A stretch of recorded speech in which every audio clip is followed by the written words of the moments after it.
ભાવનગર શહેરના ફુલસર વિસ્તારમાં firing, rioting અને ખૂનની કોશિશના બનાવને પગલે ક્રોસ ફરિયાદો નોંધાવા પામી છે.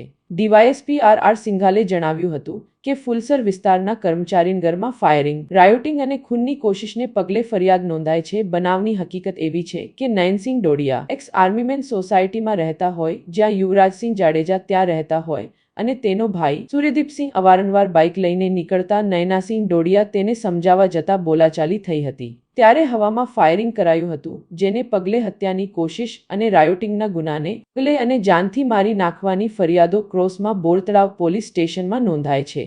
એક ફરિયાદમાં 6 સામે નોંધાઈ છે, જ્યારે ક્રોસમાં 2 ફરિયાદ નોંધાઈ છે.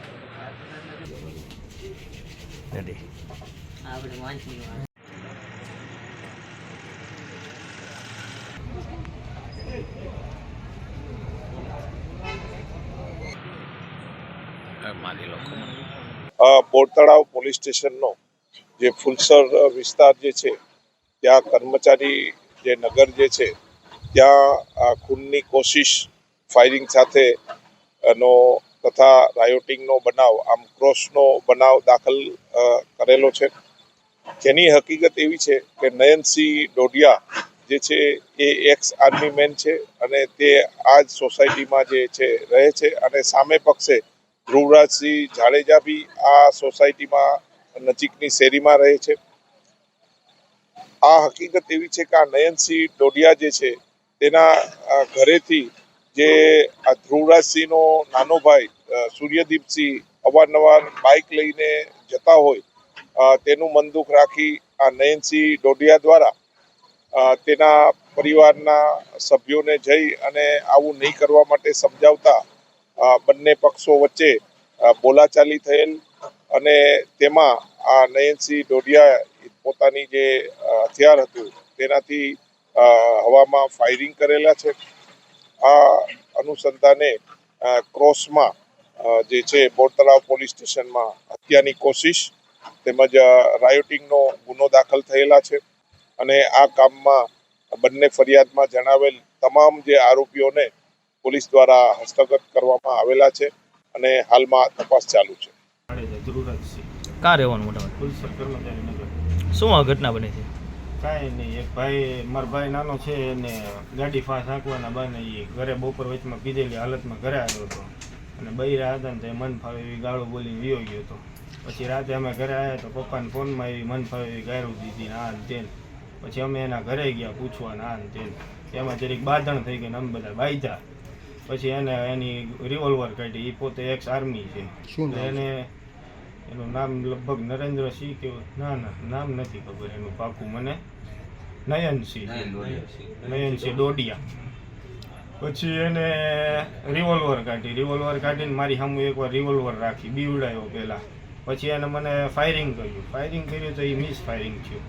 પછી બીજું ફાયરિંગ ઘડીક એને રહીને ગાળો બાળો બોલીને પછી મન ફાવે એવું કરીને પછી પાછું હવામાં ફાયરિંગ કર્યું. એવી રીતના એને 2-3 ફાયરિંગ કર્યા. પછી અમે બધા ઊભા રહી ગયા. પછી એ અંદર એના ફરિયામાંથી મન ફાવે એવી ગારું બોલી અને મન ફાવે એવી રીતના બધાને પિસ્તોલ બતાવીને બીવડાવતા હતા કે માર નાખું એવી રીતના એવી ધમકી આપતા હતા. એવી રીતના આખી બનાવ હતી. હું ex army man Nayansinh Navalsinh Dodiya. કયા વિસ્તારમાં રહ્યો મોટા ભાઈ? હું ફુલસર કર્મચારી નગરમાં. શું બનાવ બન્યો તો રાત્રે? હવે બનાવમાં એવું હતું કે ચંદ્રસિંહનો નાનો દીકરો છે એ વારંવાર ત્યાંથી બાઇક લઈને એટલી સ્પીડમાં ચલાવે એટલે મેં એને ઘણીવાર ટોકેલો કે ભાઈ તું ગાડી ધીમી હાંક, પણ કોઈ જાતનો માનતો નહોતો. ને એના સ્પીડ હાંકવામાંથી અમારા નાના છોકરા સાયકલો લેતા હોય ને કાંઈક હાદસો થાય એના હું એને ટોકતો, પણ એ કોઈ જાતનો માનતો નહોતો. એટલે પછી મેં કાલ રાતે એ જ વાત થઈ ગાડી સ્પીડમાં લઈ ગયો છે. ને હું ઘરે કહેવા ગયો તો ઘરે મેં કીધું આ છોકરો તો માનશે નહીં, એટલે મેં કીધું એના પપ્પાને કહું ચંદ્રસિંહને. એટલે ચંદ્રસિંહ પોતે હાજર નહોતા, તેના ઘરના હતા. મેં એના ઘરનાને પૂછ્યું કે ચંદ્રસિંહ ક્યાં છે, કે નથી બહારગામ છે. ને મેં કીધું તમારા દીકરાને જરી સમજાવો. કે દીકરો મારો એક દયણું ધરાવવા ગયો ને સારું. મેં કીધું બૈરાવાળે કાંઈ લપ ન કર્યું, એના કરતાં હું ત્યાંથી નીકળી. મને કંઈ ક્યાં છો? મેં કીધું હું ઘરે આવું. તો હું ઘરે આવ્યો. એ દરમિયાન એનો છોકરો, મોટો છોકરો ને બીજા 5-6 જણા હતા, ઓછામાં ઓછા 7-8 જણા હતા એ લોકો. ને ઘરે આવીને મારામારી કરી. એટલે મેં રક્ષણ માટે મેં ઘરમાંથી એને મારી રિવોલ્વર લઈ મેં એ લોકોને ભગાડવા માટે 2 રાઉન્ડ હવામાં ફાયર કર્યો. એમાં કોઈને ઈજા થઈ હતી કે નહીં, કોઈને ઈજા નથી, પણ મને વાગેલું છે હાથ ઉપર, વહામાં, માથામાં મને વાગેલું છે. કારણ મારા ઘરે મારામારી કરવા આવ્યા હતા. આ જે તમે ફાયરિંગ કરી તે લાયસન્સ તમારી પાસે રિવોલ્વર લાયસન્સ વાળી છે? હા, લાયસન્સ વાળી છે.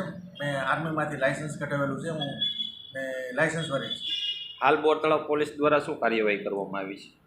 ને એ બધી કાર્યવાહી થયા પછી હું બોરતળાવ પોલીસ સ્ટેશનમાં મેં કેસ લખાવા આવ્યો છું. ને મારી રિવોલ્વર અહીંયા જમા છે. ને જે ફાયર કર્યા હતા એ 2 કારતૂસ અહીંયા જમા છે.